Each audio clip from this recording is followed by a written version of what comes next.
this we can increase the level of complexity in this analysis by using this transition state theory, which we will go into a little bit details. The reason for going into these details is not only about learning about this itself, but it will also clear our understanding of how to apply different techniques of how do you expand, how do you write this reaction rates as such for generalized reactions, how do you apply the QSS assumption, how do you apply the partial equilibrium assumption.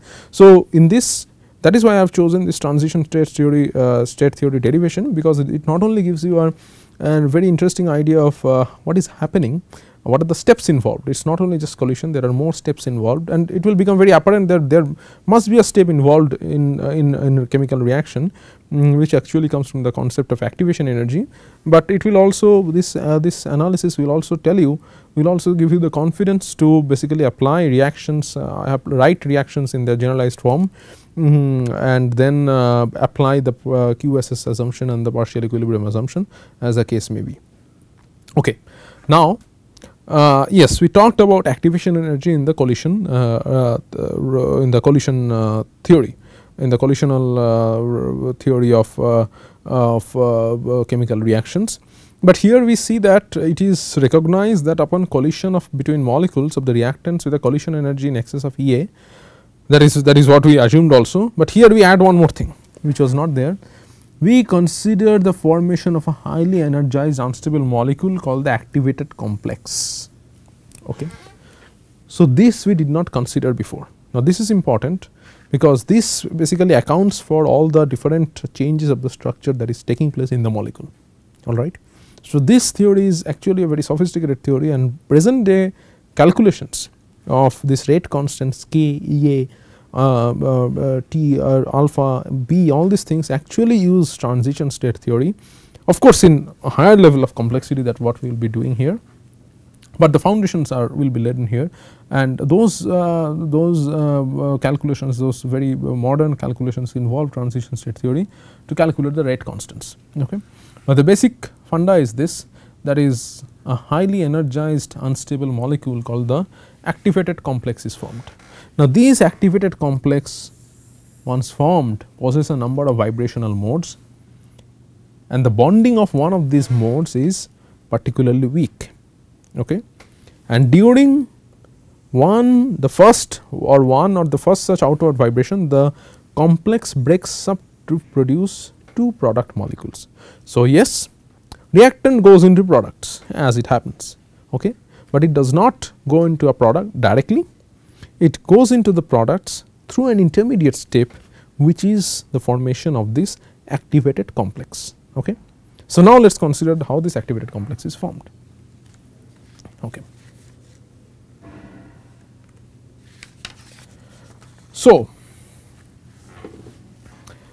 the reaction scheme of this is actually, I will see, is very interesting. It is given by like a generalized reaction scheme. It is given like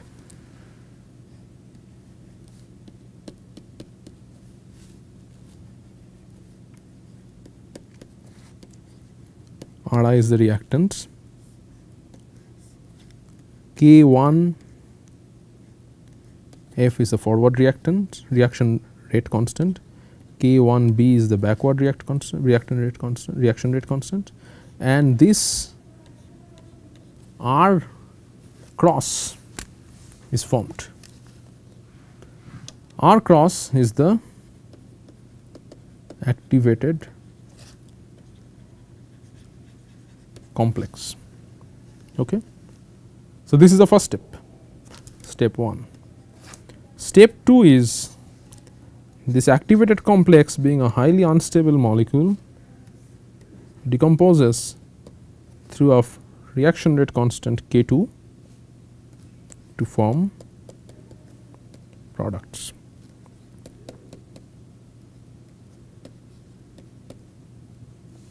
Okay. So, in this case we say that the backward reaction is slow, so we do not consider that. Okay.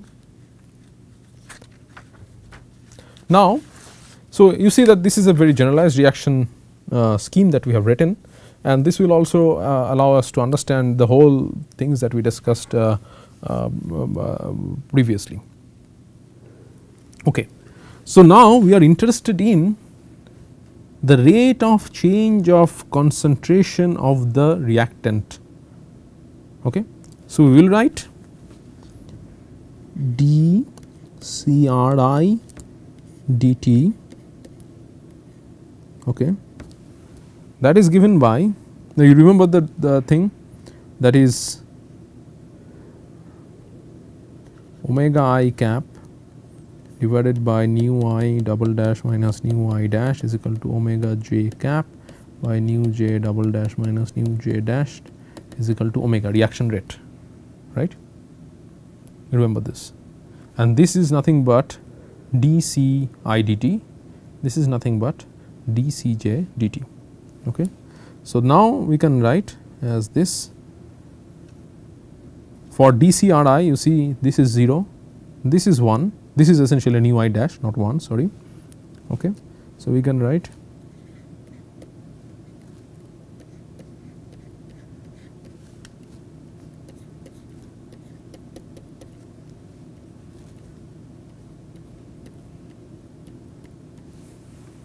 okay.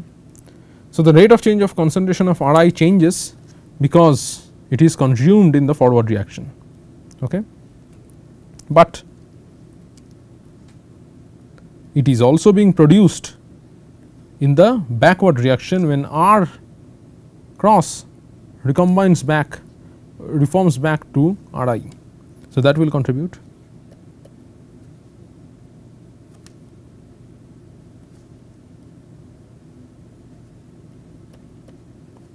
What will be the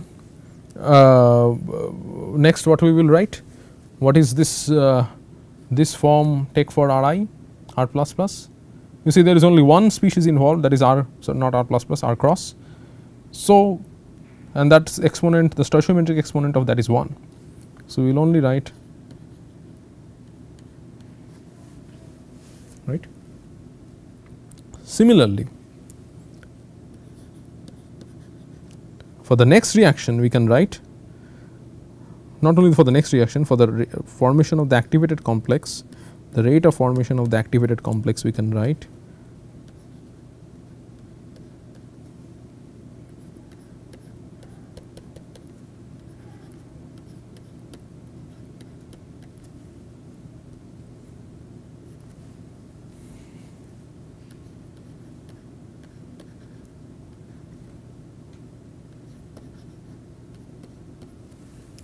right, because the rate of the activated complex, this leads to the production and this leads to the depletion of the activated complex. Okay. Now, we assume that this reaction partial equilibrium exists in this reaction. Okay. That means, partial equilibrium exists between the reactants and the activated complex.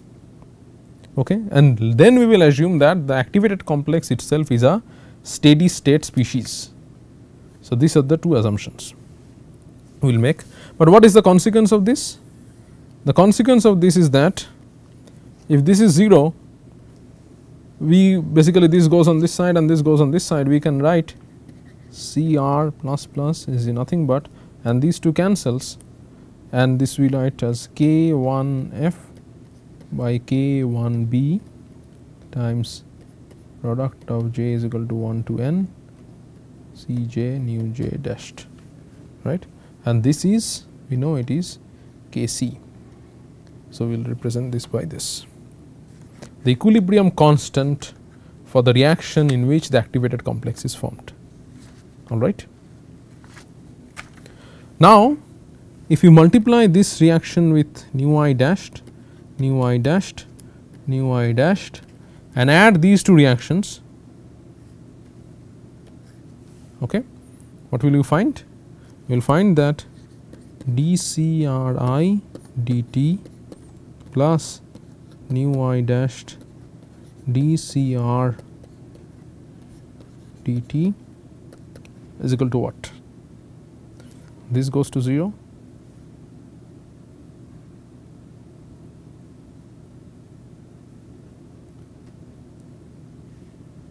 I think I have missed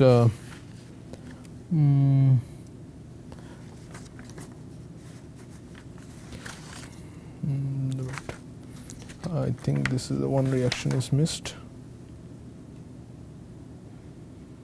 Yeah, actually here there is also, so in this reaction we considered, this is, we are considering the product, we are considering the rate of change of Ri, right. So Ri is formed by basically this, by decomposition of, we are considering the rate of change of concentration of R cross. So R cross is formed by basically what are the processes? It is formed by the decomposition of Ri, which is accounted for this. Okay. It is formed, it is reduced by the by when R cross goes back to Ri, but it also involves a second reaction, we have not considered that. So it is essentially minus K2 Cr plus plus. Okay. So that we have not considered. So now when we add these things, we see that this one cancels this cancels this, okay, and this is this, and we are left with only this reaction, only left with this contribution K2 Cr plus plus. All right. Now you see we applied partial equilibrium of this thing of the first reaction, but that does not mean that this can be 0 when you compare with the production or the rate of change of the concentration of R cross. All right. In fact, we would argue that this is a steady state species, and the rate of change of this species is equal to 0. In fact, partial equilibrium assumption does not have anything to do with the rate of change of Ri. Here it is equal to 0 because this is also the total reaction rate, this is the forward reaction and this is the backward reaction rate. So the sum of these two is essentially omega, okay. That is why this is equal to 0. But here we say that this quantity, because it is essentially a chain carrier, it is this quantity which goes to 0, and which is rather much small than this quantity. Okay. So then what we are left with is this part,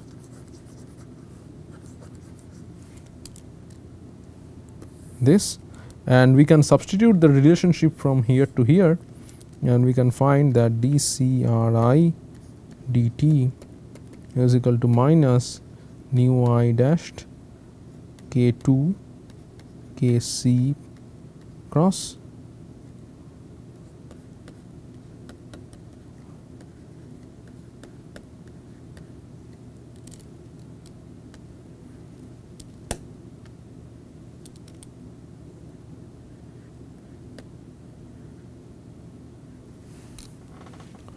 J dashed. Okay. Now if we erase everything here,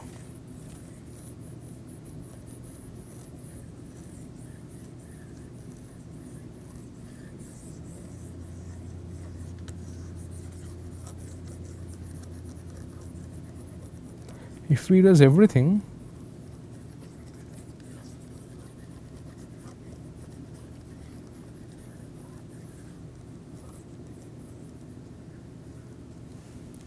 and sum these two reactions, what we will get?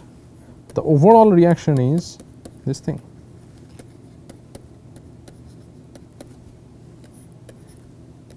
With the overall rate constant,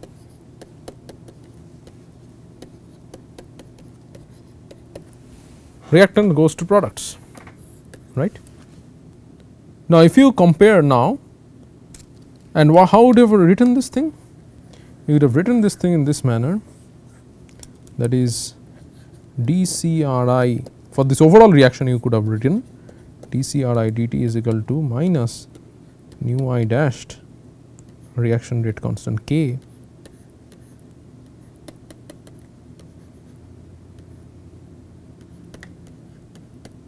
right, and see what you have got here is exactly similar. This part and these parts are exactly similar, this part is also similar. So then it means that K is essentially this remaining part. It means K is equal to K2 and Kc plus cross. You must not confuse between K2 and Kc. This is the equilibrium constant and this is the rate constant of the second reaction. Okay.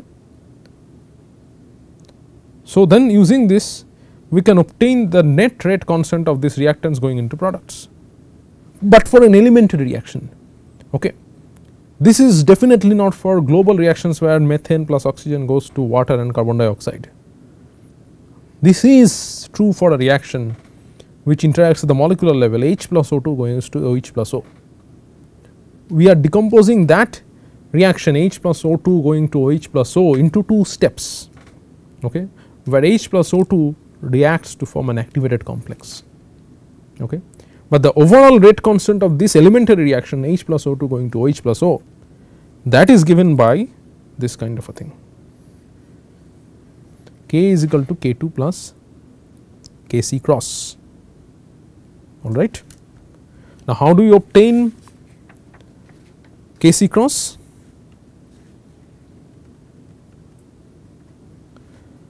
We obtain that one, we can obtain Kc cross by the equilibrium which can be, it can be tabulated. Kc, obtaining Kc is not difficult, obtaining K2 is the difficult part.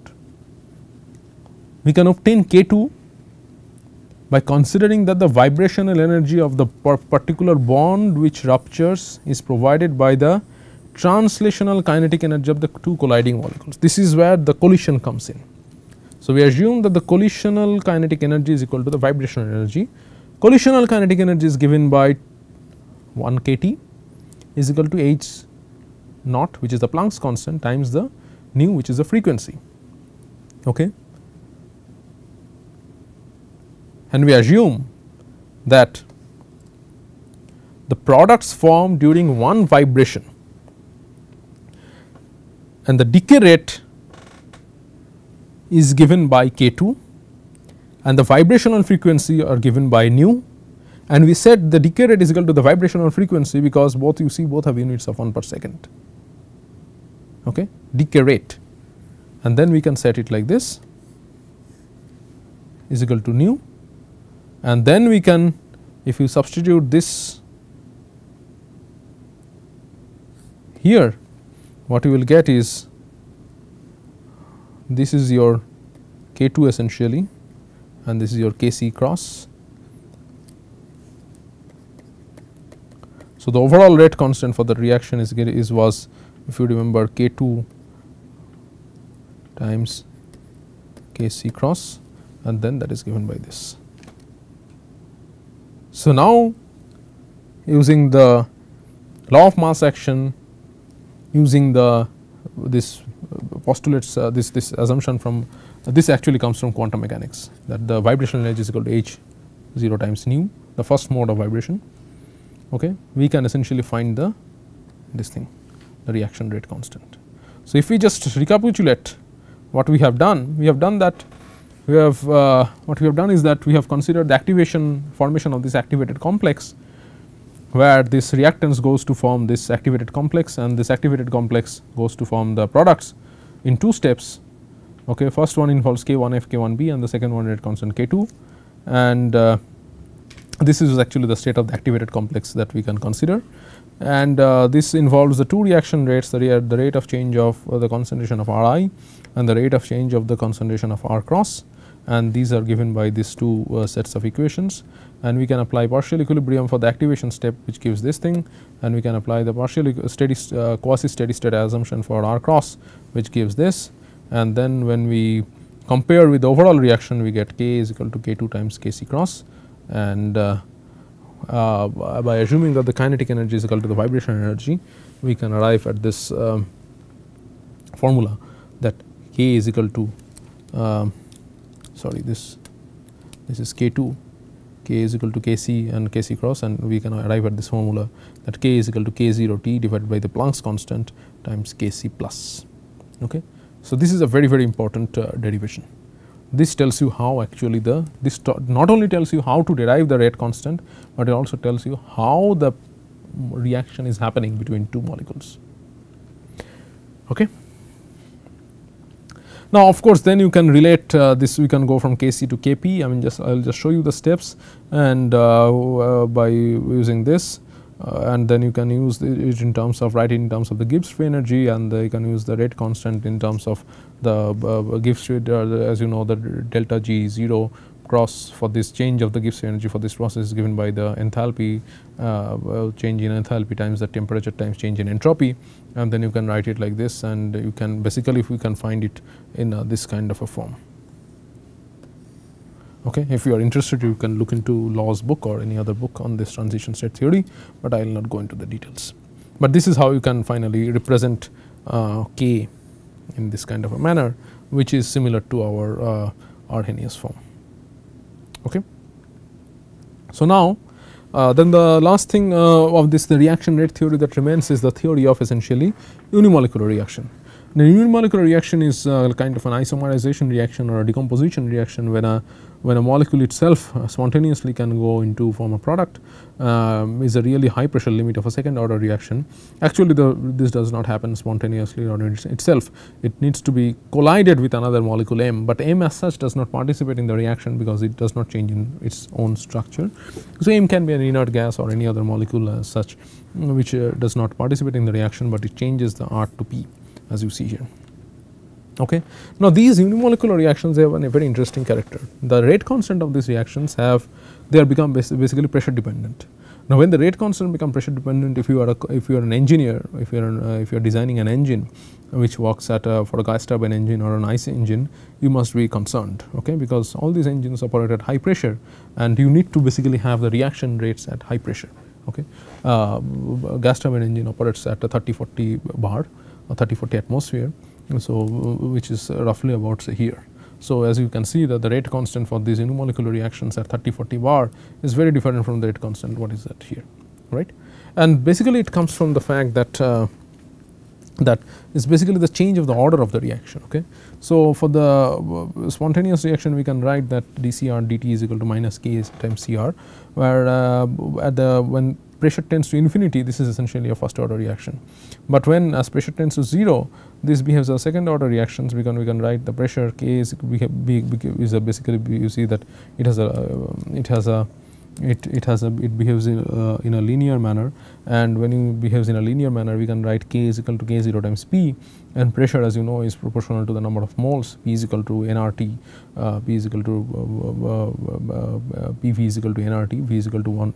If you set V equal to 1, then you can write P is equal to Ni, and you can, as you know, you can convert Ni to concentration. So you can write P is equal to K0 times Cr, and as P tends to 0, you can becomes the second order reaction. So you see that up to in the high pressure limit, this K infinity is equal to constant. In the low pressure limit, it K is equal to K0 times P is a linear has a linear behavior. Now why does this happen? This can be explained by Lindeman's theory, which also considers this form of a state of an energized state, where R plus R is a molecule, our reactant. It's collided with another third body M, which can be the R itself, which can be an inert nitrogen or some other things, and it becomes an energized, it achieves an energized state R star, and there is M. And then there is another step. It's very similar to the previous transition state theory, though there are important steps, points of deviation. So here also we see that this formation from R to P essentially involves in two steps, this one and this one. It first goes into an energized state, and then the energized state decays to form this P. Okay. And then once again similar to that, we can write this equation like this. I will not go into the details, and then we can first write, and similar to the transition state theory, we can write an equation for dCr dt, we can write an equation from dCr star dt like this. Please proceed with these steps, this will give you the confidence of how to write reactions as such. And then we can assume steady state for the species R star, but we will not assume this partial equilibrium for the species for the first reaction. This is because this will give you the second order nature of the reaction. And then you set basically what we find is that this final result is interesting. This final result that you find is that K can be expressed as K2 times K1 F divided by K1B divided by 1 plus K2 by K1B times Cm. So, you see that Cm appears in the downstairs of the downstairs. Okay. So, it appears as a denominator of the full denominator. So, you see that if you set Cm to infinity, that is at very high pressure, at very high pressure the concentration of Cm can be very high. And so, you see what happens is that K infinity tends to this constant value. Okay. Whereas, if Cm tends to 0, it becomes K0 becomes this is because if Cm tends to infinity, what happens is that this whole term tends to 0, right. So, you are only left with this, which is a constant, that is what you get here, right. Whereas, on the second case, if Cm tends to 0, okay, what you will see is that you can basically neglect this 1 and this appears in the full upstairs, and K0 is nothing but K1 times Cm. And as Cm tends to 0, we can write this as essentially proportional to pressure, and this becomes a second order, and this gives you the this and this kind of a behavior. So, we can combine the two and write 1 by K is essentially 1 by K is nothing but this thing, 1 by K infinity plus 1 by K0. So, this is the thing of the Lindeman reaction, Lindeman mechanism. Okay. Straight chain reactions, now chain, what do you mean by straight chain carriers? Are those things, are those basically the intermediates that is formed as a result of the reaction between the reactants breaking down into forming several things. So, as I said, if you were considering hydrogen oxygen combustion, it is nothing but your if you are considering the H2 and O2 reaction mechanism, it is nothing but this chain carriers are nothing but H, O, OH, all these things, right. Now, what is straight chain reaction? Straight chain reaction is when consumption of one radical leads to production of another radical, but one more only. One radical goes to one radical, not more radicals. Okay. So, these are examples of hydrogen-halogen system. So, for example, you see that the chain initiation, this is how the X2, that is a halogen, when it is attacked with a third body M, breaks up into X and forms M. This is the chain initiation, and then this X reacts with H2, which X is essentially the chain carrier, which reacts with H2 to form HX plus HX, but one X gives rise to one H. So, another H that is formed gives rise to another X. So, X plus X, this is a termination, chain termination reaction, and this is once again the chain carrier reaction. But everywhere you see that this and this, one X gives rise to one H, one chain carrier gives rise to another chain carrier, one chain carrier gives rise to another chain carrier, one chain carrier gives rise to another chain carrier, and they are associated with termination reaction. So, in these reactions there is no like formation multiplication of these chain carriers. Okay. Now, that is very important, as we will see later. So, I will not go into the details of this, we can find out all this analysis, and we can show that different things of the complex that we can obtain, for example, the final rate of formation of this dHx dt, and compare that with the global one step reaction. And the only point that I would like to make here is that this slide shows you the importance of the consideration of the detailed reactions. Okay. So, from the detailed analysis, which you can, if you want, you can go through. Once again, these are the different reaction rates, considering all these different 1, 2, 3, 4, 5 steps. You can write down the reaction rates for each of these 5 steps, and then you can apply the steady state assumption, and then you can find out the net rate of formation of the product, which is of our interest, that is the dHx, which is the Hx. So, we see that dHx dt is given by this complex form, which is this. Okay. Now, the thing is that if you had considered one step reaction, you would have got dHx dt is nothing but twice times K0, which is the overall rate constant, times H2 and X2. And now, you see the big difference between these things. You see the exponents of H2 and H2 is same, fine, but this is 1, this is half. There is no Hx in the denominator, there is Hx in the denominator here, there is no Hx in the denominator here, there is X2 in the denominator here, there is no X2 in the denominator here, right. So, all these differences, and this is a little bit complicated step. So, the overall rate of formation of dHx dt, which is our final product, is drastically different when you consider the detailed mechanisms versus when you consider the one step mechanism. Okay. So, you see that instead of the linear dependence here, this is a half to the power of half dependence, and formation of Hx itself inhibits the reaction, inhibits the formation of Hx, which is not at all captured here. So, vital information is missing, and this is one of the reasons why you need to undergo, despite the effort and despite the computational power required to include detailed reactions in your code, we must always look forward to at least some level of details of reaction mechanisms when we do combustion calculations, unless there is some specific need that it is not at all required. Now, this shows you why it is required, right. Now, we will talk about branch chain reaction in hydrogen oxygen system, and branch chain reactions are very, very important and the hallmark of combustion. Okay. Now, why? Because you see here there is a very big difference between the halogen systems versus the hydrogen oxygen system, which is this is the combustion reactions. You see three important chain reactions involving chain carrier. The most important hallmark of combustion reaction is the introduction of these chain branching reactions. Okay. Now, you must remember that these chain carriers H, O, OH, these are very highly energetic molecules, very highly energetic radicals. Okay. So, you see when H atom attacks an oxygen molecule, it forms OH and O. So, one radical gives rise to two radicals. This is the chain branching step, and that is very important. One O atom, when it attacks an hydrogen molecule, gives rise to two radicals. Okay.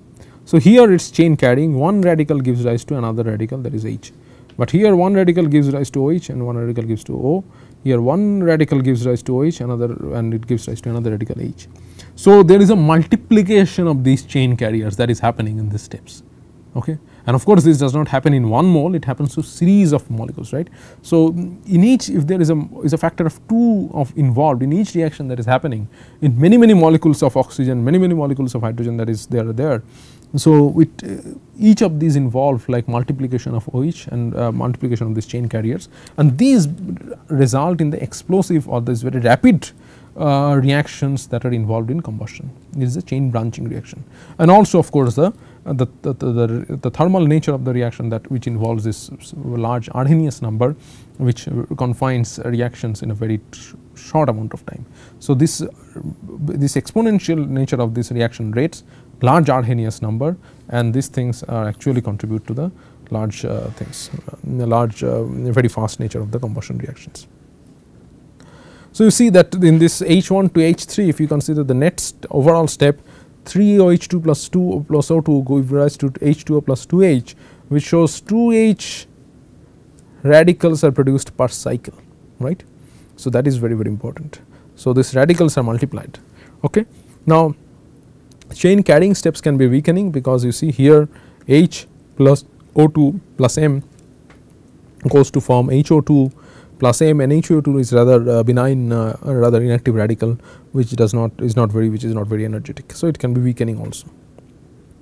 Now, here we will consider a very generalized description of combustion reactions. This is very important. Now, if we understand this, we will basically understand the basic structure by which a fuel becomes a product. We will consider NR. Okay. What is R? R can be considered a radical like say methyl radical. Okay. So, NR means nothing but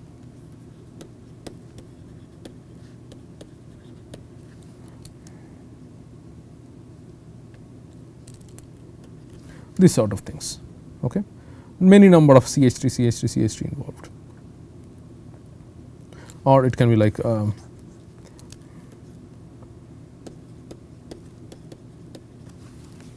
this itself, okay, where n is equal to 2. All right. So, let us consider this reaction. Let us consider how basically the combustion happens. Now, the most important thing is that when you have this NR, which is a fairly large molecule, it must be broken down into small molecules. Okay. So, it must broken down, and through a series of steps it will go and form the products. What are those steps? So, you see the NR first forms a C, What is C? C is nothing but a chain carrier. Okay. It can be H, it can be OH, it can be O, anything. Okay. Now, this chain carrier that is formed goes and attacks R in this step. So, R plus C leads to production of more chain carriers. Now, you would ask that this is not balanced, but here we are talking about generalized chain carriers. So, this R can be CH3, CH3 etc., this C can be H, and this AC means there are multiple chain carriers being formed. It can be H, it can be H plus O plus OH, something like that. A is the multiplication factor of the chain carrier, not the species itself, okay, and product is formed. So, C then this chain carrier then attacks R plus R plus R, and it basically forms products. So, you see that C is basically now absorbed to form the product, that is why it is a gas termination, and the previous is basically the chain branching cycle, and then this C can also go and hit a wall and it can get deactivated, and that is basically the go form a product, and that is basically the wall termination. Now, we can write down the full thing, we are interested basically in the rate of change of C, and we can write down the full thing. You should write it on yourself. We can write down the full thing as considering all the reactions. This comes from the first reaction, chain carrying initiation step, these carries comes from the second reaction, chain branching step. A minus 1 is because A is the corresponds to the production of C, and minus because C is 1 C is consumed. So, it is essentially A minus 1. This comes from the gas termination step, and this comes from the wall termination step. Okay. So, summing up all these 4 contributions, we can arrive at this thing. Okay. K1 r to the power of n plus K2 times R times A minus AC times C. Now, you would ask what AC is. AC is a result, I mean this is result written in a very compact form, where AC is nothing but this one. This is nothing but algebra, but it is correct. So, we can bear with this. So, when you write it in this form, you see the benefit. So, it has got K1 r to the power of n times K2 R and this C. So, we can write dC dt is equal to this. Now, you see if we just forget about this part now and just focus only on this part, you will see that this is of the form dC dt is equal to some constant B times C. Okay. Now, what is this form? If you solve it, you will find that it essentially becomes d ln C dt times B dt, d ln C is equal to B dt, and if you integrate it, you will have C is equal to e to the power of some things times t. So, it has got an exponential behavior. Okay. It can have an exponential behavior. Now, when can an exponential blow up? An exponential blow up when its exponent is positive, right. So, you see that this is essentially our exponent. So, when A greater than AC, this essentially blows up, then C essentially the C concentration rapidly increases, and you know that when C concentration rapidly increases, the reaction will proceed very fast because C are very energetic, whereas it delays or decays if A is less than AC. Okay. Now, what is happening? How can we find out where it will blow up and where it will not blow up? We have to look into basically AC. Okay. Now, see, AC has the form 1 plus kg times r square plus kW divided by r. Okay. Now, as you know, we can think that as pressure increases, the concentration of R increases, as pressure decreases, the concentration of R decreases. So, we can think that pressure is essentially proportional to R. So, in the low pressure limit, as pressure goes to 0, we can say that R also goes to 0. So, when R goes to 0, this term becomes immaterial. So, we can write AC as 1 plus kW by K2 times R. This is what we get. And now, if R goes to 0, AC goes to infinity. Of course, if AC is very large, then this whole term is negative and there is no explosion. That is, there is no rapid increase of C, and then there is no rapid increase in the overall reaction rate. Okay. Whereas, if P tends to infinity, R also tends to infinity, okay, and AC becomes, and now in this case what we can write is that we can get this absorbed into this, and this can be neglected, this part can be neglected, and this becomes essentially this. Okay. So, it basically becomes 1 plus kg times R kg times R divided by K2. As P tends to infinity, R tends to infinity, this whole term tends to infinity. So, we see that both when pressure is very low or when pressure is very small, AC tends to infinity. Since AC has a negative sign in front, when AC tends to infinity, the dc dt term invariably is basically becomes a form of e to the power of minus AC times T, and that decays. Okay. So, reaction rate of C will decay with time. So, there is no rapid explosion. So, AC can only be small in the intermediate range when P is neither too close to 0, neither too close to infinity, and that is what is see here, that when pressure is small, it is no explosive. Non-explosive means, once again, explosive does not have nothing to do with a blast or anything, it only means that there is a rapid increase of the reactions with rapid release of energy. Okay. So, large pressure, small pressure reactions are non-explosive, reactions are not favored, combustion reactions are not favored, and only in this intermediate peninsula that combustion reactions are favored. All right. We will just briefly describe the flame inhibitors, that these are the halogenated compounds are good inhibitors because this halogen X scavenges hydrogen atom, which is a very highly energetic basically chain carrier, and the halogen radical present either as halogen acid or halogenated hydrocarbon, and it is easier to dissociate the halogen from the compound than hydrogen. These are the different bond energies, but you must also remember that there is a hydrocarbon segment which can release heat upon oxidation, and the large compounds can also absorb more heat. And finally, we have discussed a lot about the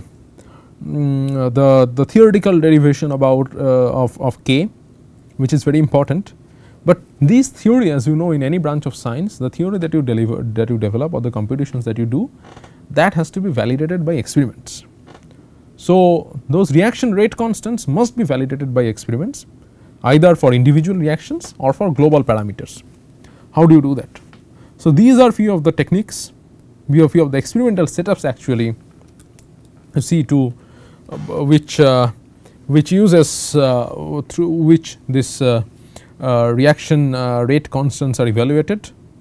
Is rapid compression machine. Rapid compression machine is very much like a combination of spark and SI engine or a diesel engine, that it fills up, you fill up this part of the this rapid compression machine with this your charge, with your reactant, and then you compress it. As you increase the pressure and temperature, ignition happens. Okay. But still there are some problems with the flow effect, etc. Turbulent flow reactor is when you mix it this reactants and you increase a feed of a hot gas which initiate the reactions. And the most important experimental setup that has evolved for evaluating things like ignition delay, which will come later, or even reaction rate constants for single reactions is the shock tube. And what it has is basically it has a driver section and a driven section. So, this part has got you fill it up and you increase the pressure at a very high level. So, when the pressure increases, this driver section and the driven section is initially, before you start the experiment, is separated by a diaphragm. Okay. Now, when the pressure increases in this driver section, the diaphragm ruptures and a shock wave propagates.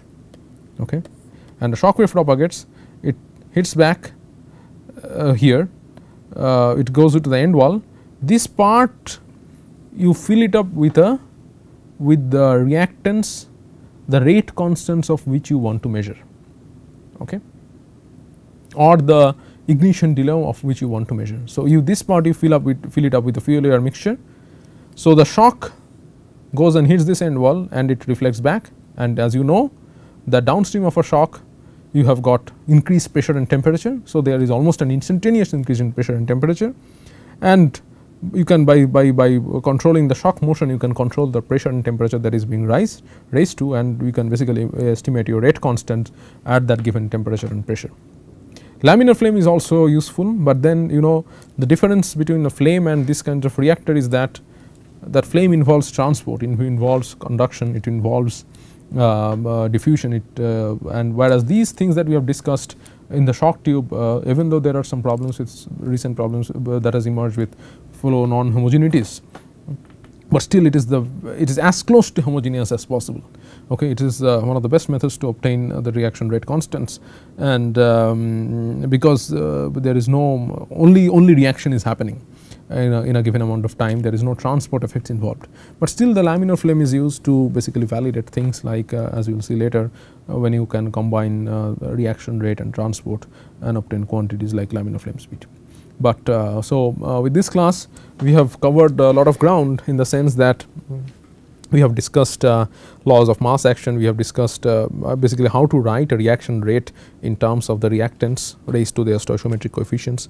We have covered how basically what is the Arrhenius law, what is activation energy, and then we have gone on to describe the reaction rate constants, which is very important parameter in combustion research and combustion study as such, because as you will see later, this basically determines how fast the reaction proceeds, and the rate at which if the reaction proceeds fast, you can have a liberty to design your combustor in some manner. If the reaction proceeds slow, you have to redesign it in a different manner. So this somehow goes into combustion engineering and design in a big manner, and of course as we will see later, these rate constants have a very big role in how pollutants are being formed. Okay, that some pollutants are formed quickly, some pollutants are formed slowly. So these rate constants also determine the formation of the time scale for the formation of the pollutants, and these determine whether ultimately these determine how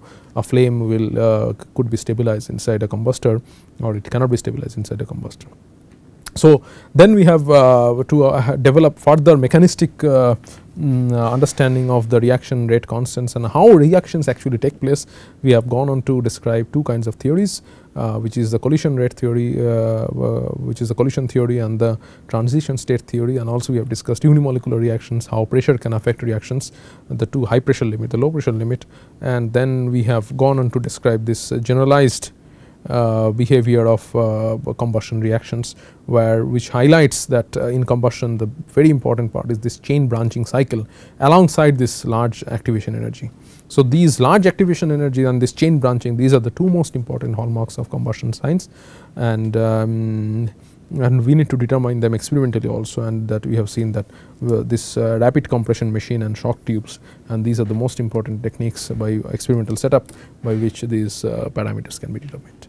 So thank you, we will meet again, and there we will discuss the oxidation mechanism of fields, where we will use these kinetic principles to discuss actual reactions that happen in a combustion reaction. Thank you very much.